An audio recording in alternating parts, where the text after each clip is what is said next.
Tony Sklar for BNet TV, coming to you live from Mobile Internet World here in Boston. I am with Pearce from 3G America. How are you? Great. How you doing? Excellent. And this is your first Yankee conference? Yes, this is my first Yankee conference for the Mobile Internet World. Excellent. And how are you enjoying it so far? Great. I've just had the morning to spend here, so I haven't had as much time. I was speaking at another conference yesterday in Miami, actually. So. Oh, so you're just traveling? Yeah, kind of a jet set week. Nice. Very nice. Well, why don't you tell us a little bit about your company? Sure. 3G Americas is an industry association, and we're dedicated to the GSM family of technologies. And when we talk about we're dedicated to it, we are looking for the GSM family of technologies to be utilized in every country in the Western Hemisphere, not only for the GSM technology, which is the second generation technology, but also for what's called HSPA, or high-speed packet access. So we work in 3 different areas. We work in technology advocacy, as far as making sure everyone understands the technology, from an analyst in the media, to advocacy with governments, make sure that they understand our technology and have open rules for competition. And finally, we work on technical recommendations, and that means taking a standard that might have been developed and then actually putting it where the rubber meets the road, and making sure that operators and vendors can work from that standard and make it an actual service and a capability to the user. So why don't we talk about some of the other technologies that exist out there, and why your advocacy group, if I can call it that. Sure, industry association. Industry association, and why that GSM is a better type of system. Well, we believe that the GSM family of technologies has some real advantages as far as economies of scale and the technical merits. First, from economies of scale, GSM is the #1 technology in the Western Hemisphere, with about 62% of the market share. And then worldwide, the GSM family of technologies have 85% of the market share. And it's just not market share. I mean, when you talk about economies of scale for GSM, we're talking 2.73 billion customers worldwide. That's economies of scale. That's a lot. Yeah, that's a lot. And so from a business perspective, to be able to have that much money being spent on research and development, because it's such a large market, really helps as far as the technology goes. And that research and development actually has paid off. We have technologies for what are called 3rd generation, and even beyond 3rd generation, called HSPA, or high-speed packet access. And that technology is expected to just be a booming technology over the next 5 to 10 years, because it brings in the wireless data capabilities, and so provides us the technical merit arguments for our technology. So can I equate this to something like DSL versus cable, and the difference in the standards there?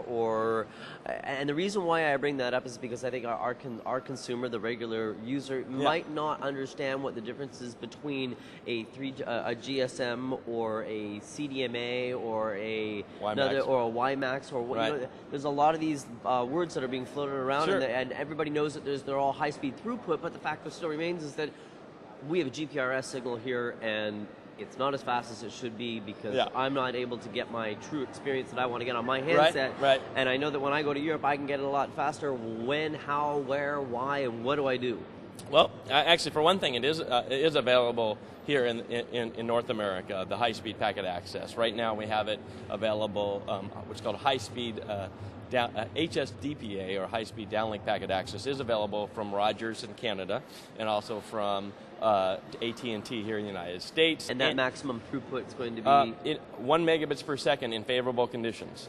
Favorable conditions. I'd have to get some. Next to the tower with one leg. No, not like that. That'd be theoretical. Theoretical, actually, you're looking at 14.4 megabits per second. So you're talking, but we also have Edge, and Edge is ubiquitous throughout North America as well as the Western Hemisphere. And Edge gets you 100 to 130 kilobits per second. Well, so they say. In favorable conditions. 100 would be average conditions. Average conditions. Yeah, 100 to 130 kilobits per second. Okay. So, I mean, you want to talk theoretical, you're getting much higher rates. I mean, theoretical for Edge is 473 kilobits per second. I'm an AT&T customer. Then you should be getting a very, I don't know what your device is, but you should be getting a P1. A P1? I have a P1. Okay. And I am supposed to get an excellent high throughput, however. You should be. I should be, that's true. AT&T and T-Mobile are 2 great carriers. So. Anyways. Not to pick on them, but okay.